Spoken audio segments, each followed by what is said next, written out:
Welcome to our 5 on 5. I'm pleased to be joined today by John Selker, a Democratic candidate for Oregon's 4th U.S. Congressional District. John, thanks for taking the time and joining us today. Oh, Craig, it's great to be here. Thanks so much.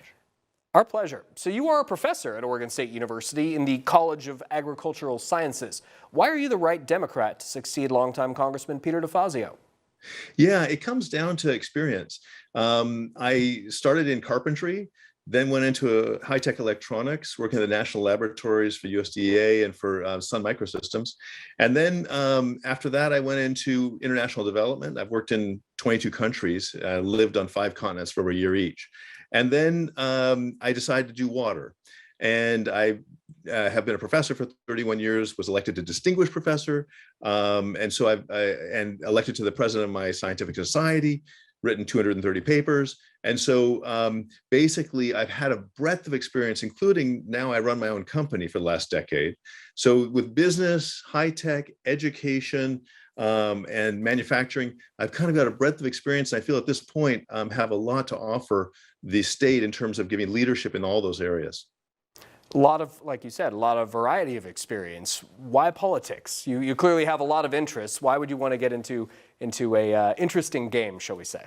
Yeah, well, the problem in political circles oftentimes is they love their sound bites, but they don't often have the facts below those sound bites.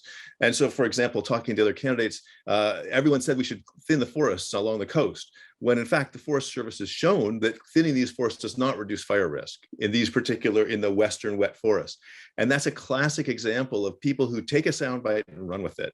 And as a scientist, and I'd be the only earth scientist and the only PhD engineer in the whole House or Senate, we need some facts and we need some people who do the analysis rather than just run with the sound bites. And so that's really what I'm all about, is saying, hey, let's go and bring some facts into this whole story and a person who can listen and talk rather than dividing up by partisanship. And so I'm much more of a kind of listen to everybody, talk to everybody, base everything on the facts and make good decisions. So here in Southern Oregon, we're very concerned about fire risk, and you brought up trees. What should the federal government be doing differently to manage our federal forests to reduce the risk of catastrophic wildfire? Well, the western coastal forests have burned forever. They have had fires forever. What's different in large part is that we have built structures within those forests. And that's what the firefighters spend a lot of their time working with. What we have to have is a federal program which protects those homes and protects those buildings by backing off the fuel sources further from those buildings. And then in terms of the fire risk, there's not a whole lot we can do in terms of forest management. You talk to the Forest Service, which I've done extensively and read the reports. There's not like you can make a major change in the fire risk just by thinning, for example, in the forests on the coastal range of Oregon. All right, we're going to take a quick commercial break. We'll have much more in just a moment. Stay with us.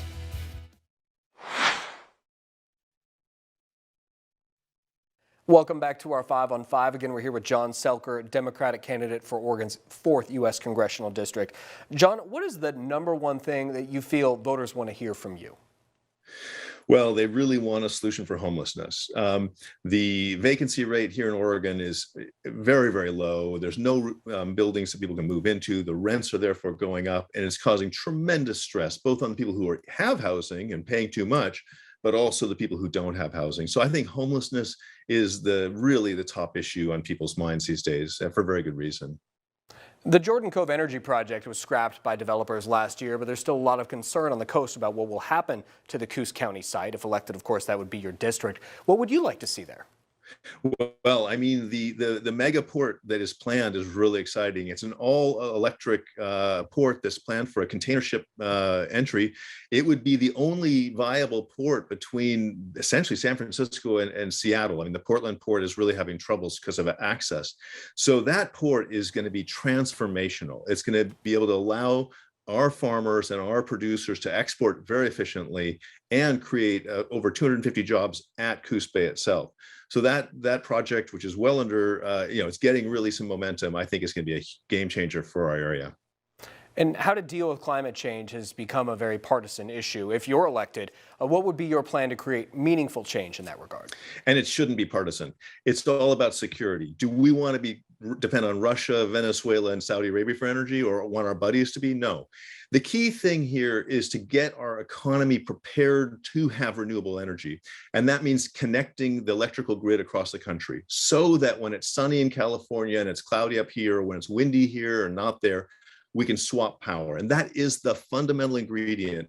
And that's what I have worked with the Department of Energy on to make that plan. And I think it's going to be very exciting, and it's extremely affordable. And our main job at the federal level is to get the right of ways. We don't have to actually buy anything. That's going to be a private sector matter.